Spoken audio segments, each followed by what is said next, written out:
Here we are at the spawn point. Let's go beneath the surface. This is the palette of all the build types, and well, pretty much every build in the map. The game pulls these builds into the world. Here's a few other things, we'll get into that later. Here you can see what I call the CPU. It controls every plot. Each plot has its own unit. Let's reduce it down to one. This single stack tells this plot how to act. From here, we can explode it out. And let's go into each part with detail. Before we go into the stack, I just want to talk about this real quick. Just like the builds above me, this is a palette in which different things get cloned out into the stack as I need them. So these are all circuits. This particular one is for a power plant. Residential is the green one. Industrial is over there. Commercial's over there. And you know, all these are color coded, so it's easy for me to remember what's what. These three here are the different types of builds. So you'll notice when you're playing Simburbia, there's 3 sets of builds, including, so you'll see there's 3 rows here of industrial. Oh, well, there's 1 row here of industrial, and over there is industrial, but residential, industrial, commercial. Residential, industrial, commercial. And the same as over the other side, there's 1 extra set over there. So that's what these 3 are for the 3 different sets of builds. Of course, there's a couple of extra things that I need to clone in that weren't already in the build stuff. The other thing that you've got to know real quick is underneath here are just a bunch of item sorters. So every plot has its own item sorter. You throw the item in here, it goes down, and using hopper filters you're able to filter out the token that the player threw in and then do stuff. But all of this doesn't really do anything. It just says, hey CPU, this is where you got to do something because this guy just threw in a green plot token. Now with that in mind, let's dive in here. Remember when I was talking about cloning in circuits? This is the circuit right here. When you pick a token, its respective circuit gets cloned in here. Let's have a demo. To better demonstrate this, here is a super early version of Simburbia. It was built for 1.7. Everything here you see works in 1.7. Lots of set block, lots of stacks, and it's quite messy. Anyway, here is the circuit. This is what the completed circuits look like. And see here, you can see how they connect to each other. So this is a park. This is a commercial. You can see the park connects here. And then that will increase and then decrease once it's bulldozed the land value of this particular plot. Let's put a residential. I used to use wool back then. And this is how I tested it back in the day. It's much slower now. It's much slower than it used to be. So we've got a land value 1, 2, 3, 4, 5. Because 0. It even tells me resident 0. And we'll put a commercial here. And this is all, this is all done in set block. It destroys it. And then it's placed.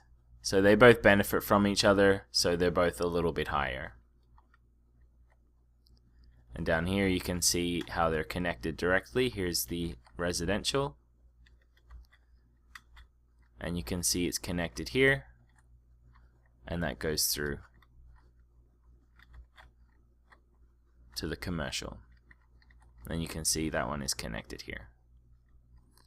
So it sort of uses input-output buses on all sides just to connect to the plot directly adjacent to it, and that's why it doesn't affect plots further out. I would have liked to have done a system where a park, for example, would affect a greater area, but just doesn't work in this one. They just connect to the plots directly next to them. I played a whole game like this once, just having those stacks. I was surprised actually how well it worked.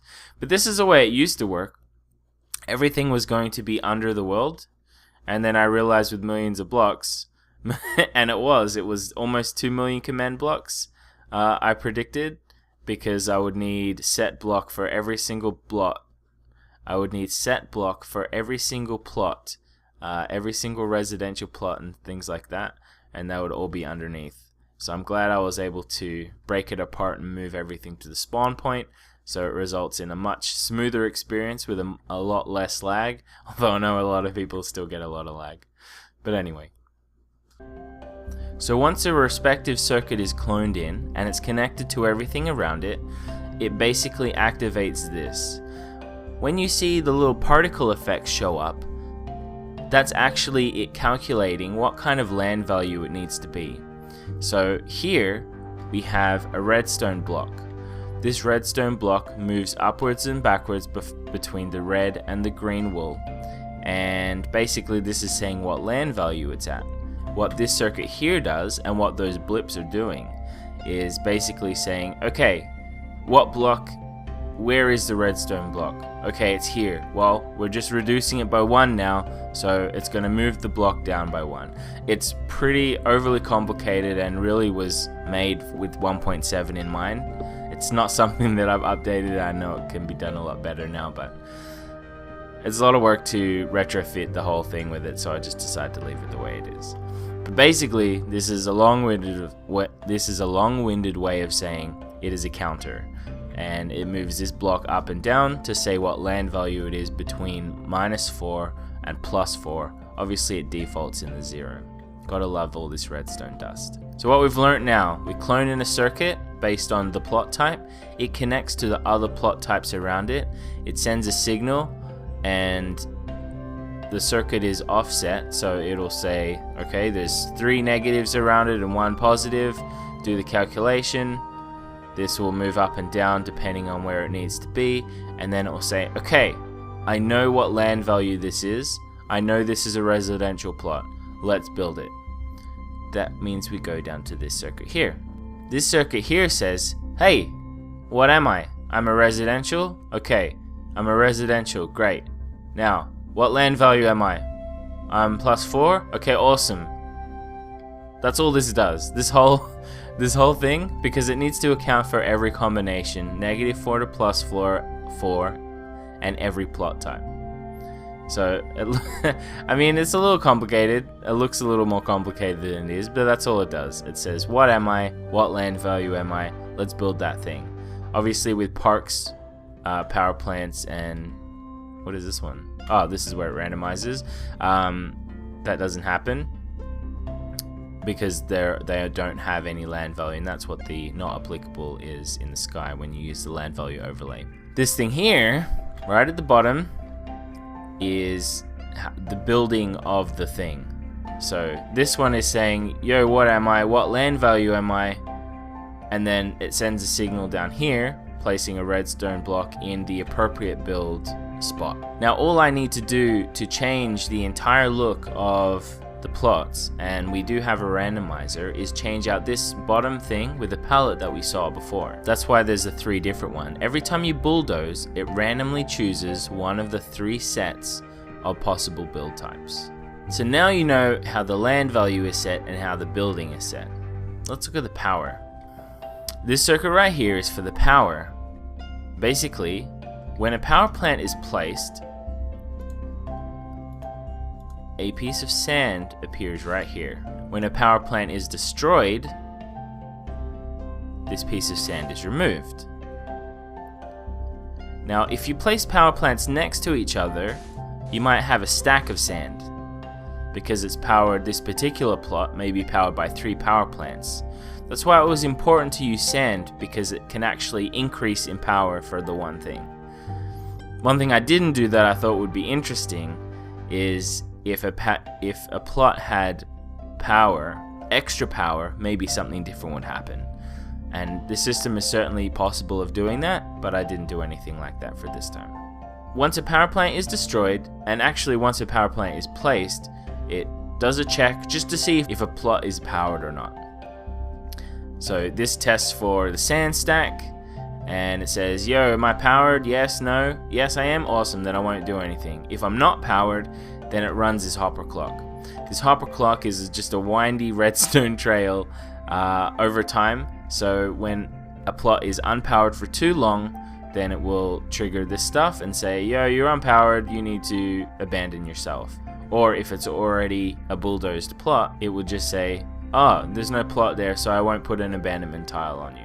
Also, this circuit manually places and replaces the little redstone block beneath the lamp at every plot that it's powered or unpowered. The plot selectors back at the town, that's what these are for. They put a redstone block there, and then these little strips here control all of these when building a plot. This little bit right here, this resets the circuit board, every time a plot is bulldozed. This track and this pad here govern abandonment. Basically, on certain months, a cart runs down the whole length of the world and creates a spawner. The spawner spawns, and if it hits one of these pressure plates, then it gets abandoned. It's so big because if you have a -4 land value plot, all of this is going to be covered in pressure plates. That's what abandonment is. So the lower your land value, the more chance your plot is going to be abandoned. If you have a really high land value, in fact +4, there's only going to be one pressure plate, so the likelihood of it abandoning is very low. But it can still happen over time. This little section over here controls a few different things. The top one is when abandonment is happening due to pollution. The bottom one is when abandonment is happening due to the land value abandonment. This one over here is when you use the tax to tax a plot, just to make sure it only happens on the residential, commercial, or industrial plots. And the same is true for these two here. Obviously, we don't want to abandon a power plant unless it's something to, like a flood or whatever. And the same with pollution. We don't want to abandon the wrong types of plots due to pollution. So what these do, they basically check to see what kind of plot that is on the circuit, and then whether or not it's allowed to abandon it or not. The second last thing in the stack is this one here. This controls overlays, and the overlay was kind of hacked on after the system was already built, and basically it just blips a redstone block all the way through the system. So if you ever see a delay, it's because it's on a timer and it only activates every so often, and it basically blips through the entire system and copies in the air what kind of plot it is, whether the overlay system is on or not. And finally is the disaster stack. This stack governs every disaster on this particular plot, and this is why I think this system is so powerful. You'll notice everything is modularized and works independently of each other. The stack works exactly the same way. Unfortunately, it results in a few bugs if you try to bulldoze or whatever a plot that is in the middle of a disaster already, but that's just the way it is. Basically, it's a long timer, and over time, it just controls all of this stuff. So for example, I'm sure you've had mushrooms in your town at some point. This is the timer right here. It slowly feeds these redstone dust into this item hopper here, which slowly extends the redstone, and stuff happens over time. So the first stage is just to send a message. The second stage is to lower the land value of the residential plot, and it just bangs a redstone block straight on the thing that governs the land value. And then finally, it just clones in a bunch of mushrooms right onto the plot. So it just manipulates the different controls. Pretty simple, and it works really well. Now that we had a look at the disaster stack, we go up here and have a look, oh, I missed, at the disaster selectors. Here they are. They're pads underneath the command blocks. Certain times of the year, a redstone block appears here. It activates this dispenser. This dispenser randomly chooses a disaster. Once chosen, it spawns a spawner over the top of one of these pads. That spawner will spawn an XP orb. The orb will fall.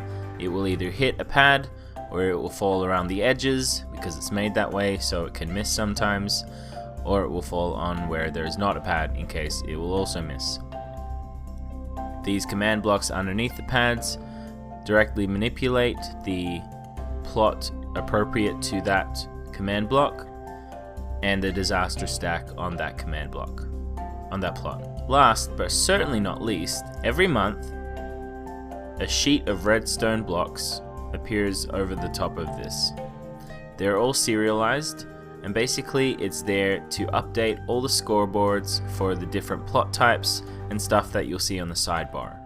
So it removes scoreboard points, it will count how many residential plots there are, it will count how many everything else there are, put it on the scoreboard, and that happens in 1, 2, 3, 4, 5, 6 ticks. And that's what this thing here, this just controls how fast this happens, because it does a strip here, does a strip here, does a strip here, does a strip here. Now that happens every month, and after that is done, this is the RCI board. This tests to see what the levels are at for each particular plot and how far high up or low the graph should be. And that's pretty much it. And there's your Simburbia behind the scenes. I hope it answered some questions. If you want to know the commands, simply fly down to where I was and take them all as you will. There's thousands and thousands and tens of thousands of command blocks, so I'm not going to put all the commands here. Hopefully, at the very least, this gave you some sort of overview on understanding how it works. And if you want to do something like this, or give me improvements, or you want to know how a particular thing works, leave a comment down below and I'll do my best to answer it as well as I can in text. So thank you for watching. I hope you enjoyed this video behind the scenes of Simburbia. Now just go download it at jigarbov.net and play it and enjoy it.